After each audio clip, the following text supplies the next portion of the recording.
Hi, and welcome to episode 9 of the Barely Normal podcast. I'm still your host, Luke. And I hope you're having a wonderful day. It's drizzling a little bit outside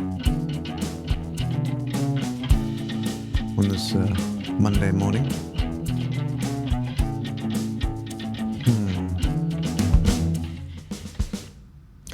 Well, so I've spoken before about how there are stone tools around the corner from me, and probably even on the property that I'm living in, underneath the soil. There's probably stone tools that are hundreds of thousands of years old, about 300,000 years old. The oldest have been found. Which absolutely just blows my mind. 300,000 years. That's a long time. Apparently they used to walk down, they were called strandlopers, beach walkers, and they would walk along the coast.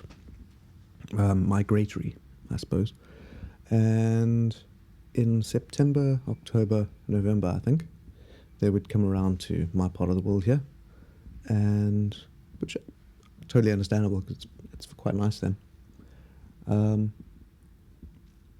But it kind of makes me wonder what purpose besides the weather. Like, did they see something in the topography? Like there are some kind of almost structures in the mountains here. I did a little tour a little while ago, and they're called, I think, dolmas or dolmens.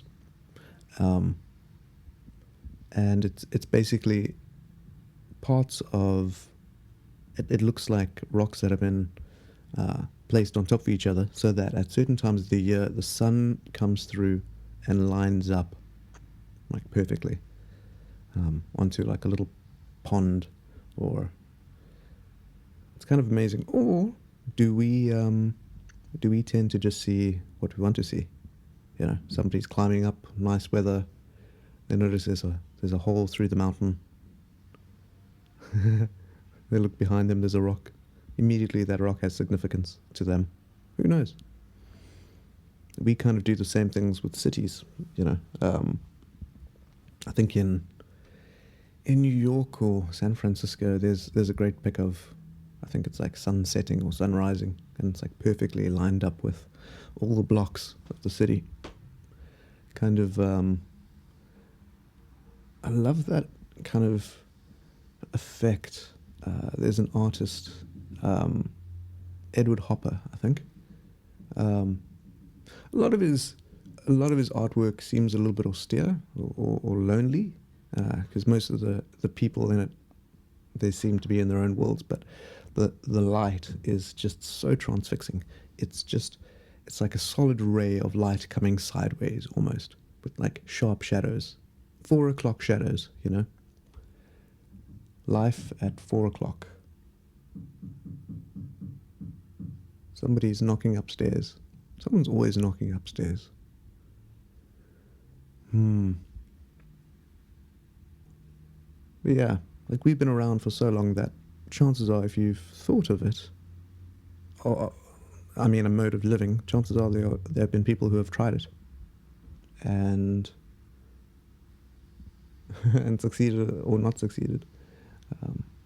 Which apparently a lot of our ethics come from our culture. So like I was raised religious Christian, and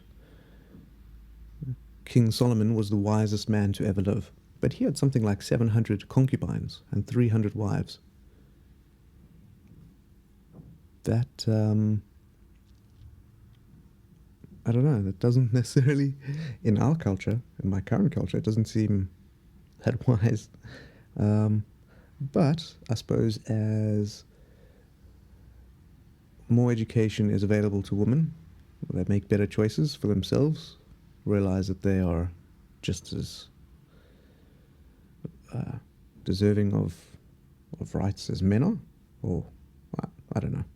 I don't want to go into that, I suppose, too deep. That's a bit of a quagmire. But, yeah, it seems that when women have more education, they have fewer children, and the world is a better place. So, yeah, educate, educate, educate. But that does mean that maybe the reason we're not finding aliens, there's the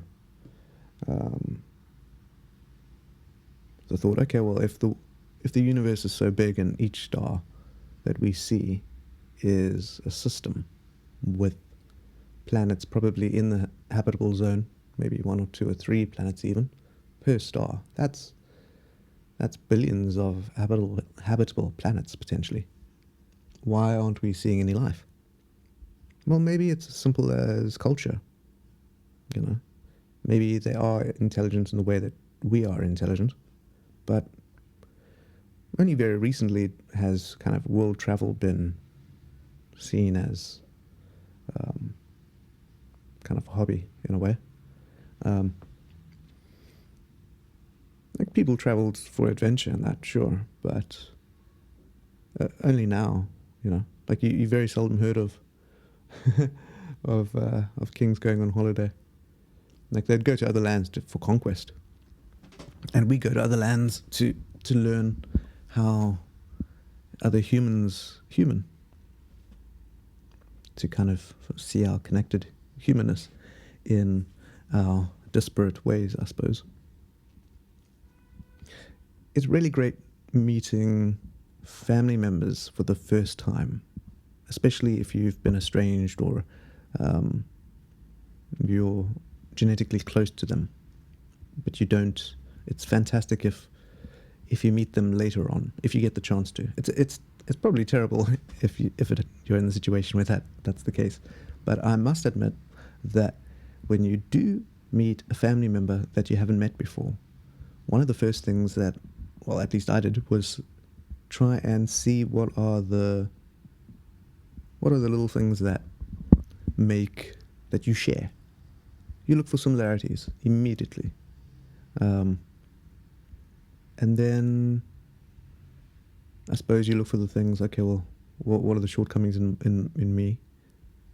Like I had a friend who went bald, so I suppose they were quite insecure about it, and I have a 5 or a 6 head, not a 4 head. So he's always told me that I'm almost certainly going to go bald. But yeah, anyway, he started making me a bit worried about that. So when I met a family member that is older than me, that could give me that trait, I was actually very relieved to find out that they had the exact same hair as me, but they had a full head of hair. And which I still do. Yeah. But maybe we haven't met aliens because we just don't have... We have the culture that's looking for those things. We're looking for new resources outside of this world. We're looking for more.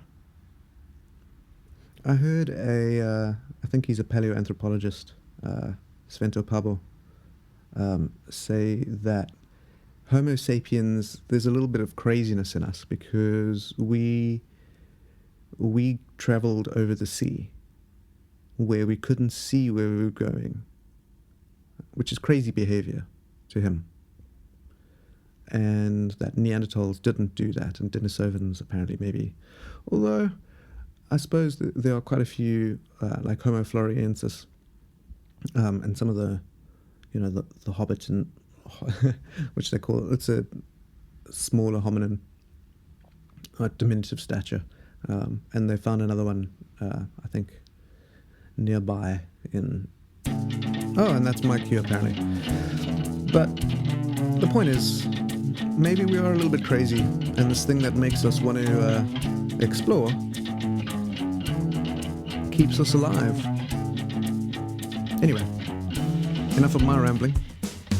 Have a wonderful day. And until I see you again... Well, I shouldn't have started with have a great day, I suppose. But have a great day. Goodbye. Oh, one last thing.